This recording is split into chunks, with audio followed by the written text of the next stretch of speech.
quite the Galio he was dealing with on his first Vel'Koz game, but Hextech Ultimatum and an Olaf doesn't sound like the most fun. And I'm mostly interested to see how things go for Cube. He's gone heavy on the gold generation, feeling good about the gold they've picked up so far. Looking at the comparison head-to-head, gotta say, pretty good thing for Umti outside of the deep invade onto the red side jungle. It's largely been successful on the Olaf.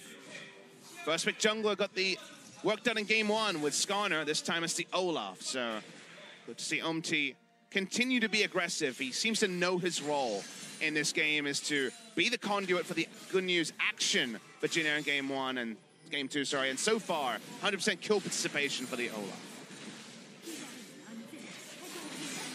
Certainly looks a bit better outside of the one hiccup early on in the game. Crown picks up a very early stopwatch. You mentioned all of those threats. Certainly picking up this early of a stopwatch is one way to deal with that. Also gets the cooldown boots, can help the summoners. Liking the itemization so far. Looking for the all-in here as Grace kind of glitches back towards the turret. Yeah, the visual lag there was a bit strange, but all we need to know is that he ended up getting away. And flash expended by Grace. A lot of fighting around the river. Waiting to see some value out of the Predator from Ambition. We still haven't seen that one be big from Trick the one time we saw it, but when it comes to getting into position for ganks, it certainly could be powerful. That was closer than it looked. They had the option to continue on there if the hook landed. His first game on the Olaf got him one of his few MVPs this season, and one of the treats was 4-minute Ocean Drake soloed down, so definitely had a lot of Drake priority in that game. With Infernal being the second spawn, no surprises that Jin Air looked to want to pick it up to add to the Ocean they got earlier. KSV doing a good job coming in here as a team, try to clear up all that vision.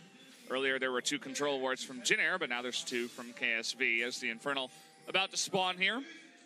See exactly how far they want to go with this. Ambition going to be scouted here, has to use Flag and Drag to just get out of the brush. Crown is in a control ward, not spotted. He's got to be careful about that, but actually gets the initiation with a bit of damage onto Wraith. Happy to control space, allows KSV to deny one potential entry to the Infernal and delay any sort of an attempt for it from Umti. This time he walks up, they'll get the control ward. Everyone lying in wait. Who's flanking who is always what you think at these moments.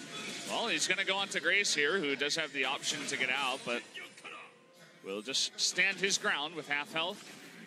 It's very tense around this big objective. The Infernal will be pretty huge for either side. Carries in the top lane, and of course, Crown and Ruler would love to pick that up, as well as the Azir, Grace, and Teddy looking for that Infernal. If you're investing the teleport, so on will have the big teleport advantage, given how much more reliable the Camille is with the teleport than the Fiora, but no deep wards for the flanking Hextech Ultimatum. Also the worry that if they go for a teleport play, that Juve will take a turret to answer it, but Infernal is started by Ambition, not fully committing to it yet. These 2 on a ward, and they don't know it yet. Thinking about an engage, but the hook is going to hit Ruler in the front, and he can't get out. The Featherstorm is going to save him for now, but Grace on the backside is going to take him out. So one comes in with the TP, and he gets on the Crown here. Is there enough damage? There's that stopwatch, but no way out from there. Another kill over to the Camille. Make that 2 as they take a huge fight, and the Infernal to follow up. Wraith was so smart with that play. He never showed that he knew that Ruler and Core JJ were in the brush until he hit the hook onto Ruler to start the festivities. Excellently done by the Thresh to bait KSV into a false sense of security. They do lose a turret on the top side, but worth it with how many kills they piled on. Certainly. So the Infernal gonna come in here to Jin Air, and let's take a look at the replay. Watch Wraith. Consider that he had vision this entire time. Ruler walks back in. They knew Core JJ was there as well. Hits onto Ruler, so with the extra information, should have been better from him. Wasn't clean from Ruler. They turn onto Crown, get the second kill after the teleport. We'll get the turret as well. Even a stopwatch not going to buy you enough time, as Zonias will have to come in this game, just like in that Galio game. Yora does get the turret top lane, but not enough to answer how many objectives Jin Air piled on. So great start here for Jin Air. After game one where they were looking flat, it certainly felt like to me that this could be a quick 2-0, but they're going to be fighting here up against the side of KSV. Even after giving Crown his Vel'Koz, you mentioned that Zhonya's, but decides to go for a needlessly large rod instead. Big on the max AP builds today. You mentioned already in game one, but seems to be working towards a death cap in this game as well. Now the stopwatch is down, it is, of course, just occupying an item slot and will be invested in eventually, because they feel like they have to have the damage to fight early so they can cement a position on the map. If you don't fight early and your turrets roll down in kind of the same sort of trickle-down fashion that we saw KSV pick up the turrets in game one, then you might just not have map controls. QV tries for the all-in. Yeah, he's kind of forced into this one. He's got one more for the completion, but now he's trying to get away, and this is a Camille. You don't get away from a Camille. He's trying to fight here, but the last hook shot is going to do it. So on, now 4-0 with lots of completed items on the way. Yeah, he picked up the kills on the teleport. Now he reads the Fiora like a book. Teddy and Umti taking down this turret on the top side. Won't be able to get the entire damage, but Camille pushing the bot lane. A lot of good news stories for KSV. This Fiora being turned against them again. Fiora week 7, week 8, and a bit of a burden on their team. And could be just be a second turret. So much AD stacked onto So On. Yeah, not much they can do. It's quickly going to the side of Jin Air after a couple of successful fights. So on. These are the moments where I'm like, yeah, this guy's actually pretty good. I mean, certainly has been with the help of his team setting up the kills for him. But now that he's 4-0, a bit of pressure on him to carry from here on out. Hard work not done, but you can't argue with 21 minutes, 3 turrets down, nice gold lead, and also a Camille that cannot be answered by a Fiora in the side lane. Seems to be about the same spot that KSV were in their previous game, but with the added variable of So On being oppressively far ahead, being able to go situational item in lane with the Executioner's calling, and also hit his regular item spikes faster than QV with Kleptomancy. So a lot of good news filtered around that Camille. Also has the proactive teleport plays to answer the Vel'Koz, who, like we alluded to, is going to go for the death cap build. What will it actually mean in a team fight? It's going to have to be very, very safe. It's hard to imagine any skill apart from his disintegration ray hitting if he's going to actually opt in for so much damage, unless they have a very big vision advantage around an objective. Certainly relying a lot on their initiators in Ambition and Core JJ to get the job done and create that space for KSV. But when you're behind like this against some really strong diving champions, what really are you going to do? Hopefully Kive can do enough of a job to keep So On around at least. Was a 2-level, but now a 1-level advantage for So On in the side lane. He's going to walk up to QV again. Just poke out the bone plating and then consider his options. Yeah, looks like he's not going to challenge it there. I was wondering as he was moving forward, but after completing that Trinity Force, Kive getting a little bit more aggressive. See how good Jin Air's play is around the Baron. Was something that took KSV a while to claim. And here's the sideline fight again. Here it is, the Grand Challenge, but that burst out of the Camille. But So On still, with the Grand Challenge finishing, he does respect it, and he says, okay, well, I'll let you go this one time. Shows more respect than I imagined, but it could have just been cooldowns, not being kind to another re-engage. He backs away. He's going to be able to turn to the minion wave very shortly. Jin Air start to push up their vision. Wraith has been deadly on the Thresh so far, and if they can cement a Baron with a good Thresh hook, that'll be certainly the Thresh pick paying off. Waiting for the return to lane. Seems to be for now, Camille roaming up. Take the red buff and I guess return to lane with even more artillery. Try to take down the Fiora. Yeah, Kive's got to be really careful about this. Going up against red buff, level up 4-0 Camille. Especially with the ult, you gotta have your ult available if you want to take that trade. But so far, I mean, KSV definitely one of these teams that's known for playing pretty good from behind. They like to turtle up, just like the old great SKT. Everybody loves to mention that, sometimes as a meme.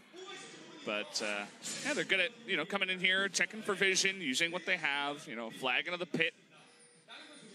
Members just to move forward and clean up some vision. That does frustrate the Baron attempt that Jin Air would love to turn on Stana and the Azir. Massive Baron damage. A lot of their comp when it comes to teamfight impact is less reliable than what KSV is able to field. The Olaf and the Thresh especially are definitely at their strongest point in the game, pre-30 minutes, pre-true 5v5s. So getting that vision forward, actually being able to threaten an all-in, a flanking Trinity Force, and soon to be even more with Steric's Gauge now complete. Camille, something they want to be able to wield, but like you can see, so far the vision control for Jin Air in the enemy red side jungle was pretty shallow.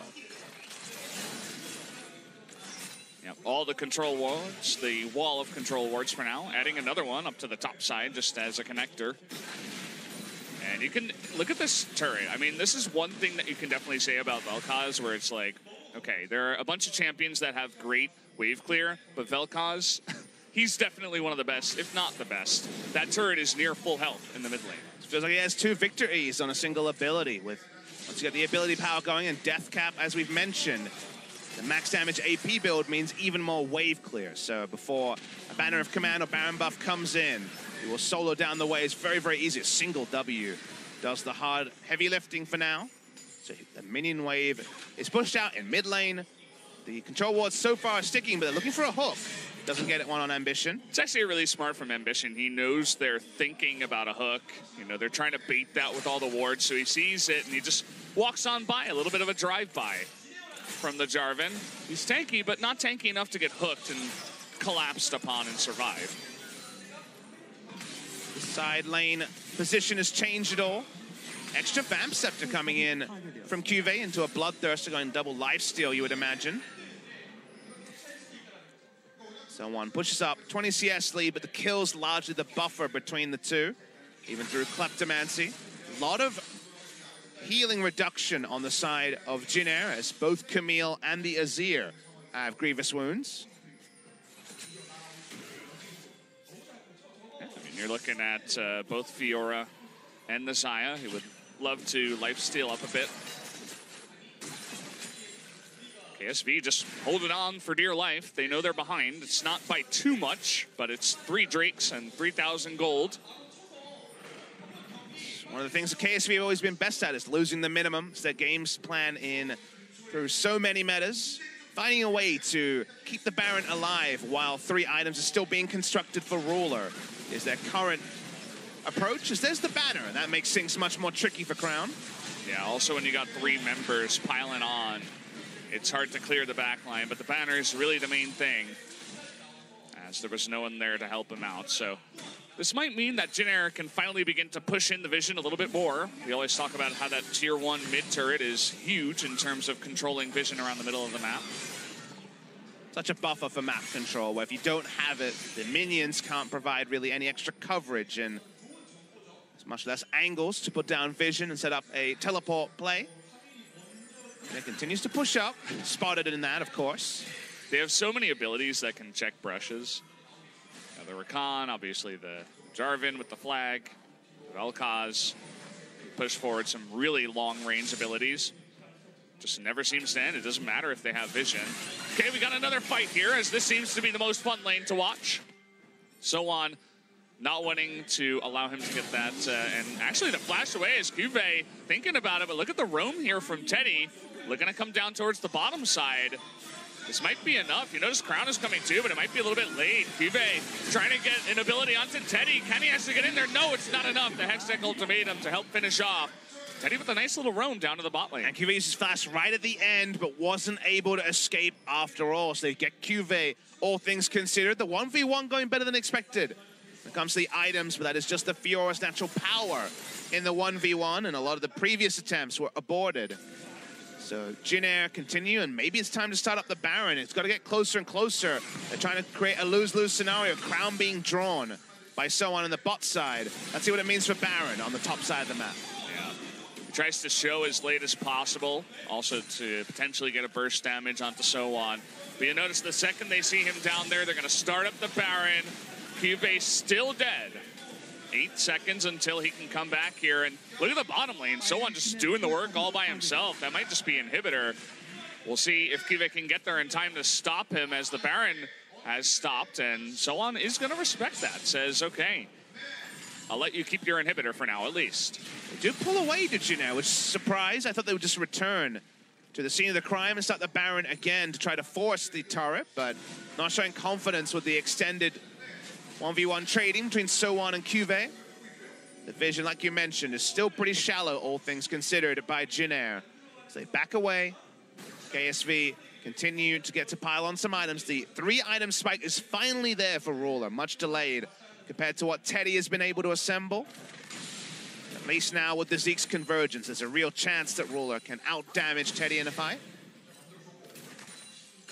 Yeah, if they can get to a position where the fight is going to be even and on their terms. We've seen many games like this where you're struggling to get vision, and eventually one of these thresh hooks lands onto a very crucial target, and you're out of luck from there. Well, we'll see. Kive, or rather KSV, is very good about delaying this, as we mentioned.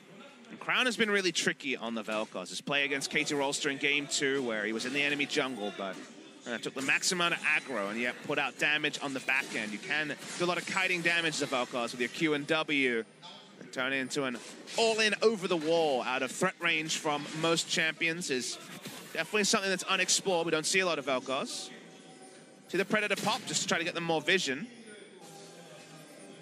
They would love to find a way toward the brush behind where we were seeing Ambition defend, but so far impossible. Teddy's got QSS, so he just laughs in the face of the Rakan right now. Says, yeah, go ahead and try to jump onto me. It's actually very well played by KSV so far, just standing their ground. But Crown now in an awkward spot, doing that damage. CoreJJ on the backside, but Wraith getting low as well. Has to flash into the Baron pit. So Juan making his way up towards the top side here a bit faster than Cuve. Everyone playing with fire, but the only person burned is Wraith. Has to use a summoner.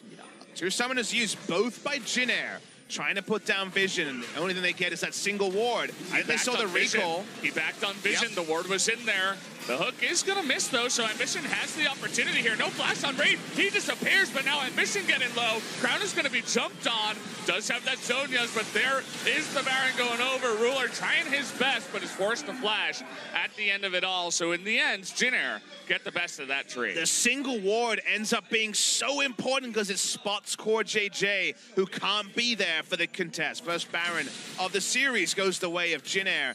And now it's 4-item Tristana with the Baron. They knew Rakan was in base. Fiora predictably wasn't grouped either. They go for the attempt to get there. They may blow up the no flash Thresh, but there's no threat at all in terms of getting to the Baron. They pick up the Baron. They got the exit kills as well. Success from Jin Air that was thwarted for the first 30 minutes. Yeah, lots of summoners burned as well. Double flash, both Ambition and Ruler being forced to use theirs as well. Jin Air, it took a little bit, you know, it took a while to get to a point where they could actually go for the Baron, but just a small little play at the highest level. That's really where you see this happen. Just 1 ward in the red buff. Also feels like it could be a max value Baron because they have double Banner of Command and a level 17 Tristana. So with her flash up, with Merc's Scimitar available, so many sieging options open for Jin Air, and as we well know, on patch 8.4, there is an all-in and really no other way to answer that particular threat. We already saw the woes of Umti in Game 1, trying to engage against the scenario, and here we go. It's the Zoo top lane. That's just way too much stuff. I don't care if you're packing a Vel'Koz, especially with the Baroned up Ben and minions. Cannon's first objective taken down. The minion wave largely crashed though, so Xayah feels strong enough to walk up. Yeah, Teddy taking a little bit of damage too. So they move up, take that away.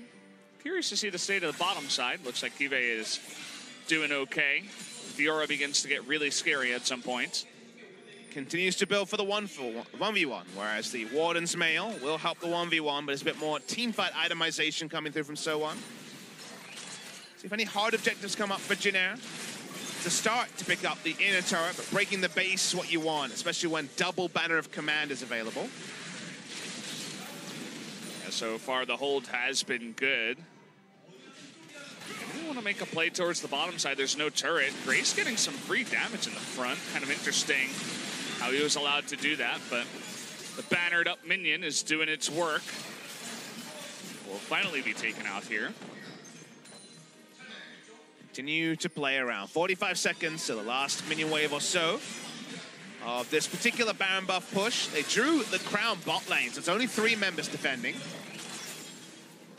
So the poke coming in, but again in the bottom lane. Oh boy, Ruler taking that damage. Now moving forward, almost baits Core JJ in, and certainly after taking that damage, the turret's gonna go down. Look at the bottom side also, the inhibitor goes down. 3 turrets down, 2 inhibitors down. KSV up to that desperation point. No all-in because, of course, the Fiora offers little when it comes to the engage. They back away with 3 inhibitors taken, and it feels like they're knocking on the door of forcing a 6-game night and a Game 2 victory for Jin Air. It's close to must-win territory for them. They have a very difficult schedule, and Jin Air is still in there with a chance right next to SKT of breaking into the top 5. So they need to be controlled about this game. They cannot afford to drop this series. So 10,000 gold head, 4 Drakes. Looking for that Elder would be a fantastic buff to pick up to essentially put the nail in the coffin at this point. Teddy is he's having the game, a really fun game, I should say. He's pretty much all farmed up. He's nearing that Fountain Laser status. 1 more item would do it, but gonna take the red buff first. How do you really come back from here as KSV? Is there really any hope for these guys? I guess they would need the perfect engage onto someone like Teddy, or maybe even Grace. I mean, a massive mistake, but that's, of course, not something to really talk about. Cuvée just really has no role in this game. He's 0-3-0. He has a lot of sick items, but getting value as the Fiora is so tricky in a farming phase. Ruler, oh boy. Well, this time, Umti in the front lines actually does something. Looks a lot better than on the Jax. He's just always slowing down Ruler and allowing Teddy to get into range to just do 1 auto, and that's really all it takes to threaten the life of an AD carry at this point. 2 minion waves pushing in, 3rd one on the way. Yeah, nicely timed here. Gonna get to work onto that last turret. They're gonna have to make an engage at some point, but in the front line, Core JJ is gonna be locked down, and Cuvée getting low as well. The riposte helps him out. The disintegration ray does a bit of damage, but it's not enough. Grace gonna get a double kill on the backside, making a triple as Core JJ trying not to die, but eventually does. We're all tied up here, 1-1 between these 2 teams. And crazily, a lot of overlap in games between Game 1 and Game 2. If anything, Jin Air was more decisive in closing out the game. They got the Baron, they rolled high, they did very well in the closing. A lot of good news stories. Grace looking amazing on the Azir. Multiple points in this game. Umti predictably gets the Olaf for the 2nd time and picks up an MVP. And now pick and ban with KSV back on blue side will be very interesting for game number 3. Engineering away for them to get a decent trade in the jungle. They will not want to get the Jax again. They'll want more firepower. Maybe they'll leave open the Sejuani or Zac to come through for the side of ambition, but they need to find something Olaf-esque, because Olaf himself surely will be banned. Yeah, MT looking a lot better on one of those champions you should be more comfortable on. Instead of that Jax, KSV just looked a little bit stunned after that game. The Velikaz earning its first loss today. Will now sit at 3-1. And I don't think we're going to see the Fiora again, Papa. Hasn't really been looking good, especially when it gets behind. But either way, guys, we're going to go to another commercial break. When we come back, the final game of the night, Game 3 between these 2 teams.